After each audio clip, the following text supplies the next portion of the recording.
الحمد للہ رب العالمین والصلاة والسلام علی رسول اللہ صلی اللہ علیہ وسلم رب اشرح لی صدری ویسر لی امری واحلل عقدۃ من لسانی یفقہوا قولی سبحانک لا علم لنا الا ما علمتنا انک انت العلیم الحکیم رب زدنا علما ان الخیر الحدیث کتاب اللہ وخیر الہدی ہدی محمد صلی اللہ علیہ وسلم۔ سورہ نور ہماری چل رہی ہے، پردے کے احکامات، آنے جانے کے، ملنے جلنے کے، ٹھیک ہے، پردے میں رہتے ہوئے ملنے جلنے کے احکامات کی بات ہو رہی ہے ساری۔ کل ہم نے پڑھا تھا کہ جب بچے بلوغت کو پہنچ جائیں تو ان کا بھی وہی حکم ہے، ٹھیک ہے، کہ وہ اجازت لے کے ماں باپ کے کمرے میں یا ادھر ادھر جائیں کمروں میں، ٹھیک ہے۔ اور اسی طریقے سے پھر بوڑھی عورتوں کے بارے میں ہم نے پڑھا تھا کہ جو بہت بوڑھی ہو چکی ہیں، ٹھیک ہے، تو ان پر کوئی گناہ نہیں کہ وہ اپنے حجاب جو ہے وہ اتار کے رکھ دیں گھروں میں، ٹھیک ہے، ان کے حجاب اتارنے میں کوئی مسئلہ نہیں ہے، بشرطے ان کی نیت یہ نہ ہو کہ وہ اپنی زینت دکھائیں۔ اور اگر حجاب پھر بھی بڑھاپے میں کریں تو اللہ فرما رہا ہے یہ بہتر ہے ان کے لیے، اور اللہ خوب سننے والا اور خوب جاننے والا ہے۔ لیکن پھر بھی میں اس میں یہی کہتا ہوں، ہر قرآن کا جب میں اور بھی جگہ جہاں درس دیتا ہوں میں یہی کہتا ہوں کہ پچھلے دنوں میرا رمضان اور اس پہ درس تھا روزوں پہ، تو میں نے ادھر بھی یہی کہا کہ کوئی بھی مسئلہ ہوتا ہے کسی مستند مفتی یا عالم سے پوچھنا چاہیے، کیونکہ یاد رکھو ہمیشہ دین اسلام میں حیت بدلتی ہے تو حکم بدل جاتا ہے، حیت بدلتی ہے حکم بدل جاتا ہے۔ جیسے حضرت بریرہ رضی اللہ تعالیٰ عنہ گھر میں گوشت پکا رہی تھی، نبی صلی اللہ علیہ وسلم آ گئے، نبی صلی اللہ علیہ وسلم نے ان سے پوچھا کہ اے بریرہ کیا پکا رہی ہو؟ کہنے لگی کہ میں گوشت پکا رہی ہوں، اور یہ وہ گوشت ہے جو فلاں نے مجھے صدقے کے لیے بھجوایا ہے، جو صدقے کا گوشت ہے اور مجھے بھجوایا ہے۔ تو نبی صلی اللہ علیہ وسلم نے کہا کہ اس میں مجھے تو کھلاؤ گی تم، یعنی مجھے بھی ساتھ شامل کرو گی کھانے میں؟ تو حضرت بریرہ رضی اللہ تعالیٰ نے کہا نبی صلی اللہ علیہ وسلم آپ نے تو منع کیا ہے کہ صدقے کا مال انبیاؤں کو صدقہ نہیں دیا جاتا، تو آپ کیسے کھا سکتے ہیں یہ گوشت؟ تو نبی صلی اللہ علیہ وسلم نے ارشاد فرمایا کہ یہ صدقہ تیرے لیے ہے، لیکن جب تو مجھے کھلائے گی تو میرے لیے صدقہ نہیں ہے۔ یعنی دیکھو حیت بدلی تو حکم بدل گیا، اس کا حکم اس عورت کے ساتھ خاص تھا، نبی صلی اللہ علیہ وسلم کے نہیں تھا، حالانکہ گوشت ایک ہی ہے، اس ایک ہی گوشت کا حکم نبی صلی اللہ علیہ وسلم کے لیے الگ ہے، اس عورت کے لیے الگ ہے۔ اسی لیے میں یہ کہتا ہوں جتنے بھی دینی معاملات ہیں، کوئی بھی مسئلہ درپیش ہو تو عالم سے اپنا مسئلہ پوچھنا چاہیے کہ اس کا کیا حل ہے، ٹھیک ہے۔ طلاق کے احکامات ہو گئے، نکاح کے ہو گئے، شادی بیاہ کے ہو گئے، کیونکہ ہر ایک کے ساتھ وراثت کے ہو گئے، ہر ایک کے ساتھ کنڈیشن الگ ہوتی ہے۔ اب ایک جنرل مسئلہ انسان بتا دے اور لوگ بولیں بس یہی جنرل مسئلہ، نہیں، اس میں اور بہت ساری چیزیں ہوتی ہیں۔ تو اسی لیے مفتی سے یا عالم سے، کہنے کا مطلب مفتی کیا ہوتا ہے، وہ تو فتویٰ دیتا ہے، ایک عالم، اچھا اہل علم جس کو قرآن و حدیث کی نالج ہو، ان سے مسئلہ پوچھ کر پوری ڈیٹیل بتا کر اور پھر ان سے پوچھنا چاہیے کہ اس میں کیا حل ہے۔ آگے چلتے ہیں انشاءاللہ۔ اعوذ باللہ السمیع العلیم من الشیطان الرجیم من ہمزہ ونفخہ ونفثہ۔ ليس على الأعمى حرج ولا على الأعرج حرج ولا على المريض حرج ولا على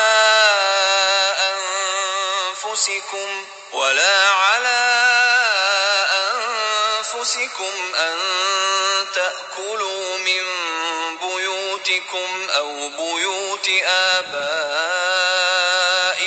أو بيوت أمهاتكم أو بيوت إخوانكم أو بيوت أخواتكم أو بيوت أعمامكم أو بيوت عماتكم أو بيوت أخوالكم أو بيوت خالاتكم أو ما ملكتم مفاتحه أو صديقكم. ليس عليكم جناح أن تأكلوا جميعا أو أشتاتا فإذا دخلتم بيوتا فسلموا على أنفسكم تحية من عند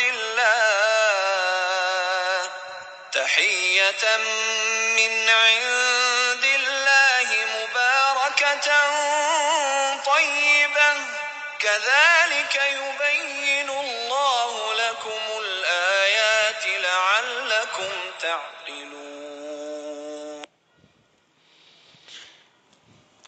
اللہ تعالیٰ فرما رہے ہیں نہیں ہے اندھے پر کوئی حرج اور نہ لنگڑے پر کوئی حرج اور نہ مریض پر کوئی حرج اور نہ تم پر کوئی حرج۔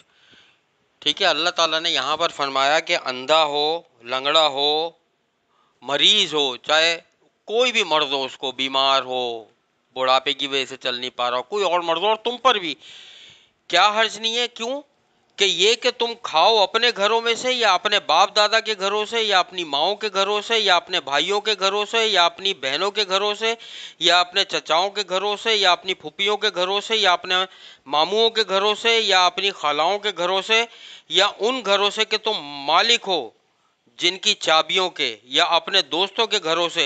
نہیں ہے تم پر کوئی گناہ یہ کہ تم کھاؤ سب اکٹھے یا الگ الگ۔ اب بتاؤ اس کا کیا مطلب ہوا؟ اس آیت کا ترجمہ میں نے صرف پڑھا ہے۔ جو لوگ کہتے ہیں نا کہ قرآن کو خود ہی سمجھا جا سکتا ہے پڑھ کے، وہ اس کا صرف مطلب بتا دیں کیا مطلب ہوا اس کا۔ جب تک کہ ہم حدیث نہیں پڑھ لیں گے ہمیں پتہ ہی نہیں چلے گا کہ اللہ تعالیٰ کیا فرما رہے ہیں کہ پھپھیوں کے گھر سے بھی کھا سکتے ہو، چچاؤں کے بھی، مطلب سمجھ میں نہیں آ رہا کیا مطلب ہے۔ اب میں بتاتا ہوں اس کا پس منظر یہ ہے، دو پس منظر علماء کرام نے بیان کیے ہیں۔ ایک حدیث میں آتا ہے کہ جب صحابہ کرام جہاد پر جایا کرتے تھے نا تو اپنے گھروں کی چابیاں ان کو دے دیا کرتے تھے جو ان کے رشتہ داروں میں کوئی معذور ہیں، کوئی مریض ہیں، کوئی بوڑھے ہیں یا کوئی ایسے جو چل پھر نہیں سکتے، ان کو دے جایا کرتے تھے کہ آپ ہمارے گھر کی رکھوالی کریں یا حفاظت کریں، ہم جہاد پہ جا رہے ہیں۔ جب وہ رکھوالی یا حفاظت کرتے تھے تو وہ ان کے گھروں میں سے کچھ بھی نہیں کھاتے تھے، وہ کہتے تھے نہیں ہم اپنے گھر سے کھائیں گے، وہ نہیں کھاتے تھے کہ نہیں۔ تو اللہ نے ایک تو اجازت ان کو دی کہ بھائی کھا لیا کرو، اس میں کوئی حرج نہیں، چاہے کسی کا بھی گھر ہو، تمہارے رشتہ داروں کا گھر ہے نا، ان کو پتہ ہے، بتا کے کھا لیا کرو، کوئی مسئلہ نہیں۔ ایک اور ترجمہ بیان کیا اس میں کہ صحابہ کرام ایک اور کام بھی کرتے تھے، وہ یہ کرتے تھے جو تندرست صحابہ ہوتے تھے نا وہ بیمار صحابہ یا بوڑھے صحابہ کے ساتھ بیٹھ کر نہیں کھاتے تھے۔ وہ کہتے تھے کہ ہمیں اچھا نہیں لگے گا کہ ہم تندرست ہیں ماشاءاللہ زیادہ کھا لیں گے اور وہ بیماری کی وجہ سے کم کھا پائیں گے تو وہ احساس کمتری میں نہ مبتلا ہو جائیں۔ تو اللہ تعالیٰ نے سب کی بات کو ریجیکٹ کر دیا۔ اللہ تعالیٰ نے کہا کہ تم اپنی خالاؤں کے گھر سے، ماموں کے، ٹھیک ہے، اپنے چچاؤں کے گھروں سے، پھپھیوں کے گھروں سے، باپ کے گھروں سے، بہنوں کے گھروں سے، سب کے گھروں سے کھا پی سکتے ہو، کوئی مسئلہ نہیں ہے۔ یا جن گھروں کی چابیاں تمہارے پاس ہیں وہاں سے بھی کھا سکتے ہو، یا اپنے دوستوں کے گھروں سے بھی کھا سکتے ہو، نہیں ہے تم پر کوئی گناہ یہ کہ تم۔ اور دوسری چیز کیا اللہ نے فرمائی کہ تم پر گناہ نہیں ہے اکٹھے کھاؤ یا الگ الگ کھاؤ، کوئی گناہ نہیں ہے۔ اصل مسئلہ کیا ہے؟ اب اللہ فرما رہے ہیں چنانچہ تم داخل ہو گھروں میں تو بس سلام کر لیا کرو۔ اصل بات یہ ہے، بہترین کام کیا ہے کہ جس گھر میں بھی داخل ہو، داخل ہوتے ہی سب سے پہلے انسان بسم اللہ پڑھ کے داخل ہو اور سلام کرے، اور پورا سلام کرنا چاہیے۔ میں نے بتایا تھا کہ السلام علیکم یہ 10 نیکیاں، اس کے بارے میں نبی صلی اللہ علیہ وسلم نے فرمایا جس نے السلام علیکم ورحمۃ اللہ کہا اس کے لیے 20 نیکیاں، اور جس نے السلام علیکم ورحمۃ اللہ وبرکاتہ کہا اس کے لیے 30 نیکیاں ہیں۔ تو زور سے گھر میں جس کے بھی گھر میں داخل ہو انسان سلام کرے اور نکلتے ہوئے بھی سلام کرے، اور گھر والوں کو چاہیے کہ اس کا جواب دیں، ٹھیک ہے؟ تو سلام کر لیا کرو اپنے لوگوں پر، یعنی دعائے خیر ہے یہ، اور یہ مقرر ہے اللہ کی طرف سے، بابرکت اور پاکیزہ۔ اسی طرح کھول کر بیان کرتا ہے اللہ تمہارے لیے آیتیں تاکہ تم عقل کرو، عقل سے کام لو، کہ اللہ تعالیٰ کھول کھول کر آیتیں بیان کرتا ہے۔ ٹھیک ہے بیٹا، یہ سلام سے پتہ ہے گھر میں بڑی برکت آتی ہے، اتنی برکت آتی ہے، جس گھر میں زور سے سلام آتے جاتے ہر بندہ کرتا ہے، داخل ہوتے ہوئے نکلتے ہوئے، چاہے اس گھر کا وہ بیٹا ہو، بھائی ہو، روز آ رہا ہو جا رہا ہو۔ صحابہ کرام پتہ ہے کیسے سلام کیا کرتے تھے؟ 2 صحابی جا رہے ہیں، راستے میں جا رہے ہیں، دونوں ساتھ چلتے ہوئے جا رہے ہیں، بیچ میں درخت آ گیا، درخت کتنا بڑا ہوتا ہے بھائی، ایک صحابی درخت کے الٹی طرف سے نکلا، ایک صحابی دوسری سیدھی طرف سے نکلا، دوبارہ آپس میں ملے، پھر وہ سلام کر رہے ہیں السلام علیکم ورحمۃ اللہ وبرکاتہ، اور وہ صحابی جواب دے رہے ہیں وعلیکم السلام ورحمۃ اللہ وبرکاتہ۔ اتنی زیادہ فضیلت ہے سلام کی۔ سلام جو ہے نا محبت پیدا کرتا ہے، یہ حدیث کے الفاظ ہیں، اور سلام کو عام کرو۔ اور پتہ قیامت کی نشانیوں میں نبی صلی اللہ علیہ وسلم نے کیا فرمایا؟ قیامت کی نشانیوں میں سے ایک نشانی یہ ہے کہ صرف جان پہچان کے لوگوں کو سلام کیا جائے گا۔ اب ہم سوچ لیں قیامت کی نشانیوں میں کہ صرف جان پہچان کے لوگوں کو سلام کیا جائے گا۔ صحابہ کرام تو ہر کسی کو سلام کرتے تھے، ہر کسی کو سلام کرتے تھے، اور ہر ایک کی چھینک کا جواب دیتے تھے۔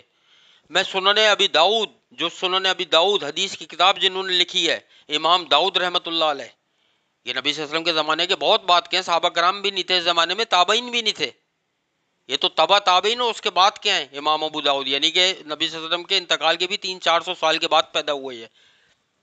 یہ ایک جگہ دریا کے کنارے حدیث لکھ رہے تھے بیٹھے ہوئے، کچھ لوگ آئے، کشتی کھڑی ہوئی تھی، اس میں بیٹھے اور جانے لگے، یہ اپنے کام میں لگے ہوئے تھے، کشتی میں کسی کو چھینک آ گئی، اس نے الحمدللہ پڑھا اور کشتی چلی گئی آدھے سمندر میں۔ انہوں نے دوسری کشتی کرائے پہ لی اور اس کے ساتھ گئے آدھے سمندر تک، ڈبل قیمت دی اس کو، اور اس کشتی کے قریب جا کے یرحمک اللہ کہا اور پھر واپس آئے ساحل پر۔ ایک سنت ادا کرنے کے لیے کشتی کرائے پر لی اور وہاں جا کے الحمدللہ کا جواب یرحمک اللہ کہا اور وہاں سے ساحل پر واپس آئے۔ اللہ ایسے لوگوں کا نام قیامت تک کے لیے زندہ کرے گا یا نہیں کرے گا؟ یہ بتاؤ۔ آج امام ابو داؤد کی سنن ابی داؤد قیامت تک پڑھائی جاتی رہے گی مدرسوں میں، جنہوں نے حدیثیں پڑھی ہیں، لکھی ہیں۔ سمجھے؟ اتنا ضروری ہے سلام کرنا اور چھینک کا جواب دینا۔ جس کسی کو چھینک آتی ہے وہ الحمدللہ پڑھے، لیکن اس کے لیے ضروری ہے وہ الحمدللہ پڑھے، اس کے لیے ضروری ہے وہ الحمدللہ پڑھے، اور جو سن رہے ہیں وہ یرحمک اللہ کہے، اور پھر جس کو چھینک آئی تھی وہ واپس کہے وہ یادکم اللہ یصلح بالکم۔ یہ جو چھینک آئی تھی یعنی وہ الحمدللہ بھی پڑھے گا، پھر دوسرا یرحمک اللہ پڑھے گا، پھر یہ یادکم اللہ یصلح بالکم جواب دے گا۔ یہ ہے پورا اصل میں، تو اتنا ضروری ہے یہ۔ لیکن ہمارے ہاں یہ سنتیں چھوٹتی چلی جا رہی ہیں، زینے سے اوپر آنا جانا، لفٹ سے اوپر آنا جانا، اللہ اکبر پڑھنا، اوپر آتے ہوئے نیچے اترتے ہوئے سبحان اللہ پڑھنا، سب ختم ہوتا جا رہا ہے آہستہ آہستہ۔ وہ وقت سوچو کیا ہوگا جب صحابہ تابعین تبع تابعین اتنی سنتوں پر عمل کر رہے تھے۔ اللہ تعالیٰ قرآن میں فرما رہے ہیں کہ سلام کرو ایک دوسرے کو، ایک دوسرے کے گھروں میں جاؤ تو سلام کرو۔ پہلے پتہ ہے لوگ کیسے جایا کرتے تھے گھروں میں؟ تو بیل کا سسٹم ہے اب، پہلے صرف دروازے کے سامنے جا کر کھڑے ہوتے تھے اور سلام کرتے تھے، بس السلام علیکم ورحمۃ اللہ وبرکاتہ، اندر خود سمجھ جاتا تھا بندہ اور وہیں سے وہ جواب دیتا تھا۔ ابھی تو بیل بجاتے ہیں، وہ گیٹ کھولتا ہے، پتہ بھی نہیں لگتا کون ہے۔ تو وہ بتائے ایک صحابی ملنے گئے نبی صلی اللہ علیہ وسلم سے، انہوں نے دروازہ کھٹکھٹایا، نبی صلی اللہ علیہ وسلم نے پوچھا کون ہے؟ تو ان صحابی نے کہا میں ہوں۔ نبی صلی اللہ علیہ وسلم نے کہا میں کون؟ ایسے تو میں ہوں، نام بتاؤ اپنا کہ کون ہو۔ ہمارے یہاں بالکل یعنی سنتوں کے خلاف سسٹم بنتا چلا جا رہا ہے۔ میں نے اس پہ تفصیلاً درس دیا تھا کسی کے گھر، رشتہ داروں کے گھر آنے جانے کے آداب پر۔ بیٹا ہم صرف پیسہ کمانے کے چکر میں لگے ہوئے ہیں۔ میں تمہیں اللہ کے خزانے، ابھی ہم نے پڑھا تھا نا کہ اللہ کے اختیار میں خزانے، اللہ دنیا میں جس حساب سے چاہتا ہے وہ اتارتا ہے۔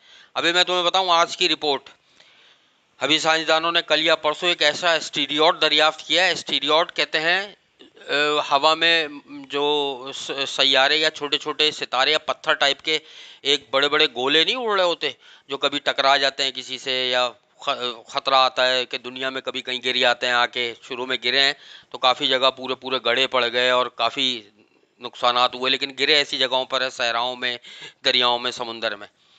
وہ اتنا بڑا اسٹیریوڈ ہے اور وہ پورا گولڈ کا ہے۔ اس کی قیمت کا اندازہ سائنسدانوں نے لگایا ہے تو $700 کونٹیلیم ہے اس کی قیمت۔ $700 کونٹیلیم، اس وقت پوری دنیا میں اتنا پیسہ نہیں ہے جتنے اسٹیروائڈ کی قیمت ہے، $700 کونٹیلیم۔ اور سائنسدانوں نے اس کا حساب لگایا کہ اگر اس دنیا میں ہر شخص کو، یعنی اس کونٹیلیم، وہ جو پورا، اگر وہ جو آسمان پہ بھی اڑ رہا ہے گولڈ کا بنا ہوا، تو اگر اس کا سونا پوری دنیا کے لوگوں کو تقسیم کر دیا جائے برابر برابر لوگوں کو، یعنی کہ ایک بچہ اگر پاکستان میں بھی پیدا ہو رہا ہے اس کو بھی ملے، بوڑھے کو بھی ملے، جوان کو بھی ملے، انگریز کو بھی ملے، کافر کو بھی ملے، عیسائی کو بھی ملے، مسلمان کو بھی ملے، یعنی اس پوری دنیا کے تمام لوگوں میں، تمام انسانوں میں، تمام بچوں میں، تمام بوڑھوں میں، تمام عورتوں میں، تمام جوانوں میں اگر اس اسٹیریوڈ کا سونا ڈیوائڈ کر دیا جائے تو ہر ایک کے پاس 9,300 ارب روپے آئیں گے، ہر ایک کے پاس، یعنی ہر بندے کے پاس کتنے آئیں گے؟ صرف ایک جو ہوا میں اڑ رہا، جو دریافت کیا ہے انہوں نے، یہ اللہ کے خزانے کا ایک ذرہ بھی نہیں ہے، کہ جو ابھی دنیا میں تقسیم کر دیا جائے تو ہر انسان کو 9,300 ارب روپے ملیں گے۔ 9,300 ارب روپے اس وقت پورے پاکستان میں نہیں ہوں گے، تمام لوگوں کی پوری جمع پونجیاں بھی اگر جمع کر لیا جائے نا، تمام کاروباری لوگوں کو، بڑے بڑے تمام business man, multi national companies اور تمام کمپنیوں کو بیچ دیا جائے، پوری سب چیزیں بیچ دی جائیں تو 9,300 ارب روپے پھر بھی نہیں بنیں گے، ایک بندے کے پاس اتنا آئے گا۔ تو سوچو پوری دنیا کے لوگوں کو بھی مل جائے تو کتنا بنے گا، اور وہ ایک ذرہ بھی نہیں ہے اللہ کی رحمت، اللہ کے خزانوں میں سے۔ ہم کہاں اپنی زندگی برباد کر رہے ہیں، کہ ہم نے کیا چیزیں چھوڑی ہوئی ہیں، نبی کی سنت چھوڑی ہوئی ہے۔